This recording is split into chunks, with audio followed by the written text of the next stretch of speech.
everybody, welcome to Global Sources Consumer Electronics Show. I'm Kevin from China Daily, and right now I'm joined by Tommy Wong, President of the Global Electronics for the Global Sources for the Electronics Group. Welcome to the studio, Tommy. Thank you for having me today, Kevin. Yeah, we know that Global Sources has always been rolling with the market, providing value-added services, and is renowned for promoting electronics innovation. So what are some of the new features this year?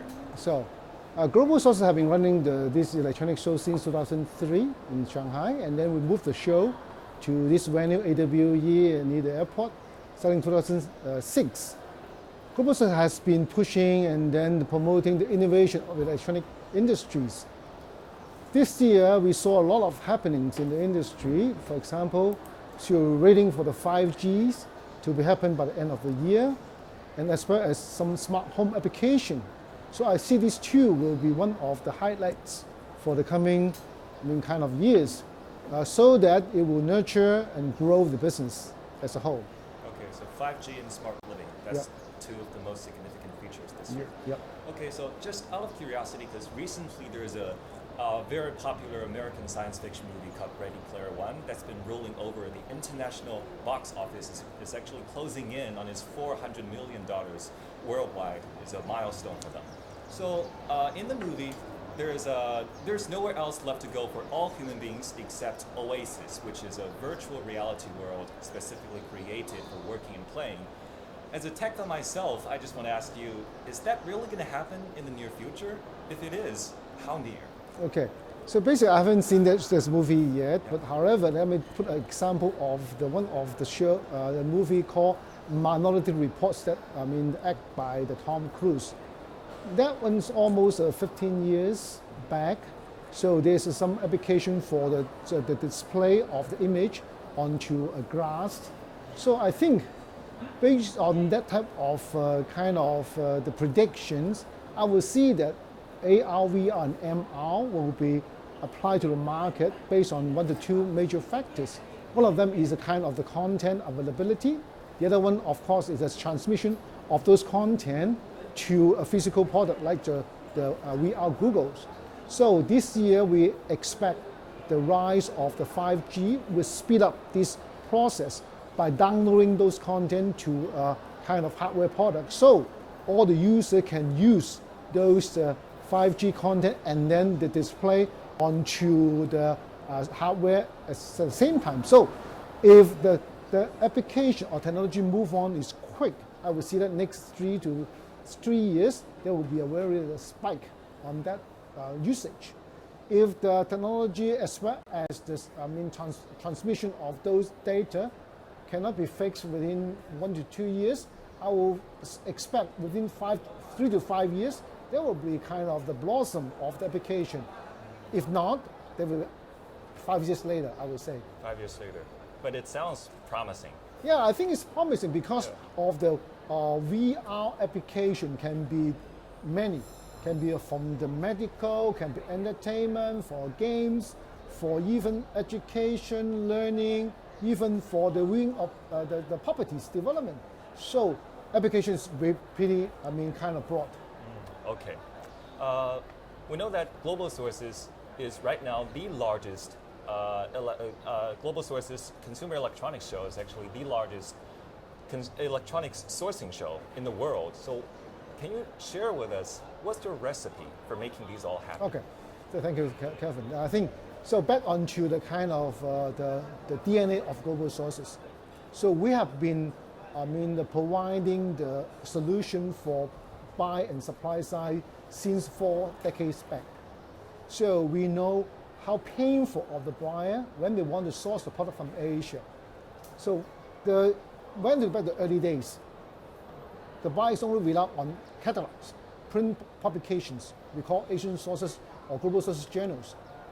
Back to 20 years, when the internet came into play, we quickly upgrade of the service from the magazines to internet for online sourcing. And because of the needs and demand as well as the challenge of internet, so buyer want to see the product, meet the supply face to face. So there is a creation of the trade shows. With all this DNA moving along as well as the product moving along, we know exactly what the buyers want. We want how to handle the pain point in order to satisfy both buyer and supplier's needs is number one. Number two, because of the venue is at the airport. So when we put the most kind of top notch of the product of innovation electronic products to prepare for the buyer, then they can become a very hassle-free travel from around the world, go to the Hong Kong, just 5 minutes train, they can come to the venue. So we provide the convenience for the buy side to source the product. The third, so we also close to the Shenzhen. Shenzhen is the one of the world's largest hardware manufacturing electronics product in the world. So one of the very efficient for the buy and supply side, one of the idioms they say, when they can view the product in the morning, they can make a trip, go to Shenzhen in the afternoon, and then finish the work and come back to Hong Kong. So you see the kind of location really great. Always stay ahead on. So this is how we come so far. Yeah, right now one of the largest and most successful shows in the world. So this year of innovative electronics product for the buyer to source from. Okay. And my next question is actually about something you mentioned during this morning's Smart Living Conference. You said that Blackstone acquired Global Sources last year. So what does it actually mean to Global Sources? In fact, the Blackstone is really interested in our company for some times. And then the way that they to project for us is they understand Global Sources' unique positioning. We have the online and offline component we call O2O. And after that, so they also acquire one company called Carry On. They are in the US, they're in the UK, and then they brought it together. They want to grow the business, particular onto the trade show part, and rely on the O2O solution that Global Source has been in the market for 20 years. So I think with the online to offline, we'll speed up a lot of the sourcing plus the exhibition business development. Okay. And today we're at the very first day of the Consumer Electronics Show. So can you tell us what are you expecting from the next few days and the next few weeks as well from the show?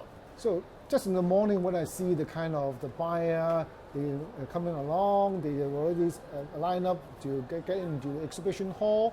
From the face, they're anxious to know what is happening in the Asia for the electronics supply side.